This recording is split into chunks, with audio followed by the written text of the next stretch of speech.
थोड्याच वेळात उपमुख्यमंत्री शिंदेही धाराशिवच्या दौऱ्यावर दाखल होतील। नुकसानग्रस्त भागाची पाहणी ते करणार आहेत। नुकसानग्रस्त भागासाठी एकनाथ शिंदे यांनी मदतही सोबत आणली आहे।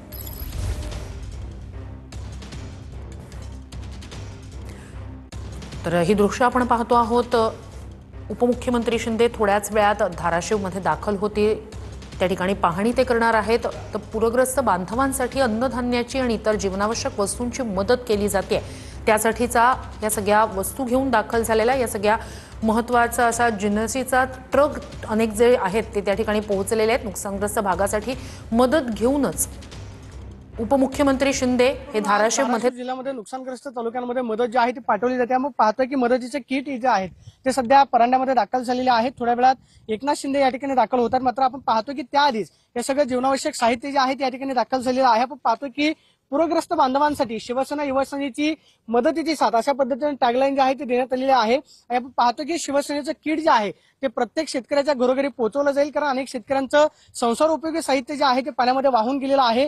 शेतामध्ये आता मातीच राहिली नाही, मात्र संसार उपयोगी साहित्य जे आहे ते भिजल्यामुळे अनेकांना आपण पाहतोय की खाण्याचे हाल जे आहे ते मोठ्या प्रमाणात झालेले आहेत। आपण पाहतोय की या किटमध्ये अशा पद्धतीने हे मोठं किट जे आहे ते बनवण्यात आलेलं आहे, ज्याच्यामध्ये आपण पाहतोय की तांदूळ असेल, साखर, त्याचबरोबर शेंगदाणे, तेलाची पिशवी आणि आपण पाहतोय की या ठिकाणी अशा पद्धतीचे एक पांघरण्यासाठी शाल जे आहे ते सुद्धा याच्या ठिकाणी किटमध्ये देण्यात आलेले आहेत। 2 शाली आहेत आणि अशा पद्धतीने ही मदतीचं किट जे आहे डाळीचा समावेश आहे आज प्रत्येक शेतकऱ्याच्या घरोघरी पोहोचवलं जाईल। किती किट आहेत ही सगळे साधारणतः? 10,000 किट आहेत. 10,000 किट। बर, आज ही सगळी मदत घरोघरी पोहोचली आहे। हो, बाजीराव चव्हाण यांनी सांगितलेलं आहे आपले प्रताप सरनाईक साहेबांच्या मार्गदर्शनाखाली हा कार्यक्रम प्रत्येक घरोघरी किट दिलं जाईल। हो, प्रत्येक जणांना म्हणजे ग्रस्त आहेत ना आता पूरग्रस्त त्या सर्वांसाठी 10,000 किटची तयारी केली। इथं गाड्या दिल्यात। त्याच पद्धतीने आम्ही सगळे 3 तालुक्यामध्ये ज्या ठिकाणी पूर आलेला आहे त्या सर्व लोकांसाठी व्यवस्था केली। प्रत्येक ठिकाणी प्रत्येक तालुक्याच्या ठिकाणी अशाच गाड्या लावल्या। आपण पाहतोय की हे अशा पद्धतीनं किटचं पॅकिंग जे आहे ते करण्यात आलेलं आहे आणि जवळपास या तालुक्यांमध्ये 10,000 किट जे आहेत ते या ठिकाणी पुरवल्या जातील। थोड्या वेळात एकनाथ शिंदे या ठिकाणी दाखल होतील। प्रताप सरनाईक असतील, प्रकाश आंबेडकर असतील, यांच्या आपण पाहतोय की मदतीनं हे सगळं साहित्य जे आहे ते घरोघरी या ठिकाणी पोहोच केलं जातंय।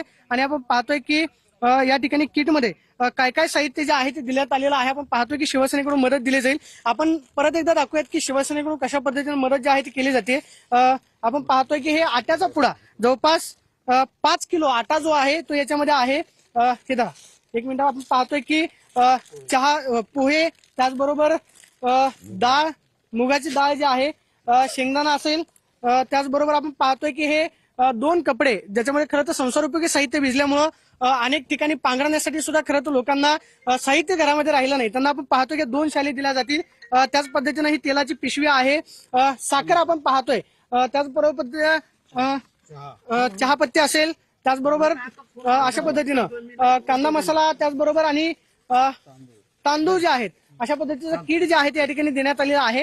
हे संसार उपयोगी साहित्य आपण पाहतो की प्रत्येक घरामध्ये जेणेकरून निदान संसाराची चूल जी आहे ती पेटावी हे सगळं साहित्य शिवसेनेकडून देण्यात येतं आणि एकनाथ शिंदे यांच्या हस्ते सगळ्याच तालुक्यांमध्ये ही मदत जी आहे ती आज पोहोच केली जाणार आहे। आपण पाहतो की मदतीचे असंख्य टेम्पो जे आहेत ते परांड्यामध्ये दाखल झालेले आहेत। शिवसेनेकडून मदतीचा हात म्हणून आपण पाहतोय की हे सगळे मदतीचे टेम्पो या ठिकाणी दाखल झालेले आहेत आणि नुकसानग्रस्त शेतकऱ्याला त्याचबरोबर ज्याचा संसार रस्त्यावरती आलेला आहे अशा सगळ्यांना ही मदत जी आहे त्या शिवसेनेकडून पोहोच केली जाईल। आणि आपण पाहतोय की मदतीचे टेम्पो आज परांड्यामध्ये दाखल झालेले पाहायला मिळतात आणि शिवसेनेकडून प्रत्येक घरोघरी ही मदत जी आहे नुकसानग्रस्त भागामध्ये पोहोचवली जाईल। Camera person Abhijit Piseswami, Pradeep Kapse, TV9 Marathi, Dharashiv.